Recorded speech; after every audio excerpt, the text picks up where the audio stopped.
Hi guys, welcome back to my channel. Wendy here. So I hope everybody has had a good week. My week has been okay. I do start my new job on Monday, like I told you guys, so I'm very excited about that. My mom has been having some medical challenges that are pretty serious. So it has been pretty trying this last month. This is something that she has had on and off for the last couple of years. And so my mom's 88. I'm sorry. Yeah, she's 88. She'll be 89 in June. Now, good. And so she doesn't look or act her age at all. People are very surprised at her age when she tells them. But it's been very trying on her, and going back and forth to doctors and tests and what have you. So I've been dealing with that, but we're very supportive of her and her decisions, and we're going to keep her going and keep going forward, and hope for the best. So that's been going on as well, and so these are things that happen with our parents as they get older, and like I said, we're trying to keep her going forward and have her make the best decisions that are good for her in the long run. So I decided to read this book that I got from the thrift store. I did a little thrift store book haul, and this was one of the books that I picked. It is called This Magnificent Dappled Sea by David Biro. And I thought the cover was really pretty. So the premise of this story is about a boy named Luca. He's 9 years old, and he lives in Italy, and he gets leukemia, and so he needs a bone marrow transplant. And his nurse Nina, who comes to just fall in love with this little boy, helps with an exhaustive search to find a donor, and they do find one in a very unlikely place. It is a rabbi that lives in Brooklyn that ends up being a match for him. And this book, I mean, I had a lot of great hopes for this book. It fell a little short of what I think a good book should be. The book was written by David Biro, and he is an actual doctor in real life. He's a dermatologist, and he lives in Brooklyn, and he wrote a couple of other books. It seems like he was very scattered with this book. There were a lot of things in this book that really did not have to be in here. He would have kept it, I feel, as a book that was just about a little boy who gets sick and his journey, and the people that were important to him in his life that helped him through it. I think it would have been a great book. There were a lot of points in the book that didn't have to be made, things that were thrown in there that had no relevance. But I enjoyed parts of the book where, and if he would have kept it like this, along with the storyline, it would have been a great book. He speaks about the scenery and about the food in Italy and things like that. I really enjoyed. Guys, I have some notes here about the book that I wanted to share. The characters to me in this book were at times are very flat and inauthentic. Like, I didn't really enjoy any of the characters, to be honest with you. I did really enjoy Luca out of everybody in the book. The storyline didn't hold, it really didn't have a point in a lot of areas. Like, I feel it tried to cover way too much. In the book, they talk about the Holocaust, and there's childhood leukemia, and then there's there's abortion rights and religion and etc. etc.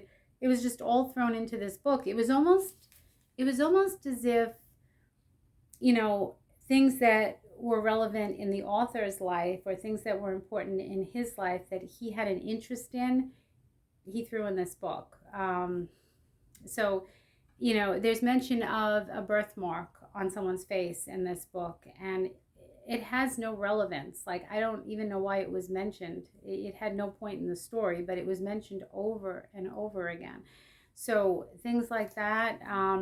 At one point, the rabbi eats a non-kosher meal, and it's not an issue whatsoever, which, you know, I doubt would really happen in real life. Things like that. Certain things mentioned over and over that didn't really impact the story, I felt. You know, they also mentioned the life of the chemist Primo Levi, which I don't even know why that was brought up in this book. You know, it felt like these things were more relevant, like I said, to the author than they would be to the reader. So I think there was no need to include them. You know, there are jumps in time in this book where, you know, they're quickly and ineffectively described, things that you like that happened in the book that they don't tell you about, and then the author tries to like stuff it all in at the end, and not very effectively. So you still feel like you missed so much, and the way it's explained of what you missed really is just falls very flat. Just flat, guys. I didn't like it. Very unsatisfying. Very unsatisfying. Like I was very disappointed. The book had a lot of potential to be a good book. I so wanted this to be a good book, but the ending was almost like thrown together. Like the author didn't quite know when to end the book, and then the way he ended it was very ineffective, and it really did the rest of the book, like, you know, really no justice. Like, I kept hoping that the book would get better, and I usually do not stop reading a book, very rarely, and I did want to. In parts of this book I was like, I can't finish this, but I did finish it, and like I said, the ending was really very flat. So, you know, I almost think there was a problem with editing with this book. Like, the editing should have been better, because like I said, there was things that were repeated over and over again that didn't have any relevance to the story. A lot of stuff didn't need to be here, but you know, there are sections, like I said, that I did like family secrets, lost relatives, the way he described the countryside and the food in Italy, that I really liked. You know, in one part of the book, someone is seeking funding for a family planning clinic from Catholic clergy. You know, as if this would be a real option. I mean, it's doesn't make any sense. You know, there's an extramarital affair that's put in the book for no relevance. A 12-year-old, you know, boys visiting prostitutes, and you know, this book is just so scattered that I don't know where he was going with this. It barely met the perimeter. I'm sorry, perimeter. The barely met the perimeter that I would, you know, felt it was worthwhile in finishing. You know, I kept going because I was hoping that the book would redeem itself, but it didn't. So yeah, I'm sorry, guys. I wanted to like this book, and I didn't want to, you know, not like it, but it didn't. It fell very short in a lot of places. World War II is mentioned in here, you know, and things like that.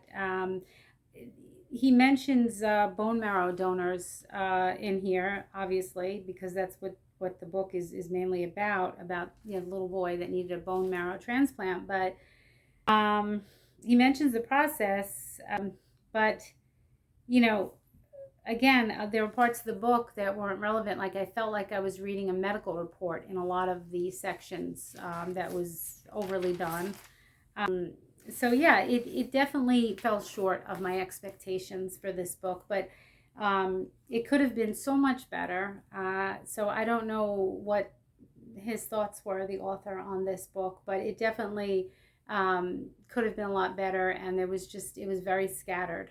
So like I said, it was almost as if these were things that were very relevant to the author, but not relevant to the reader. So yeah, I definitely would give this, out of 5 stars, a 3, and that's being like generous. I hate saying that about books, but this book just it wasn't what I thought it was going to be. So it happens, but if you guys want to give it a shot, you might like it.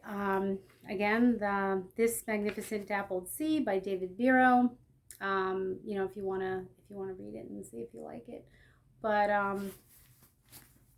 it definitely was not one of my favorite books. So what else did I want to tell you guys? What else?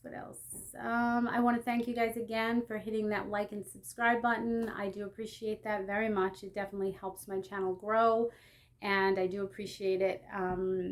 Like I said, I'm going to have a lot more bookish things on here, some surprises sprinkled in, and guys, comment.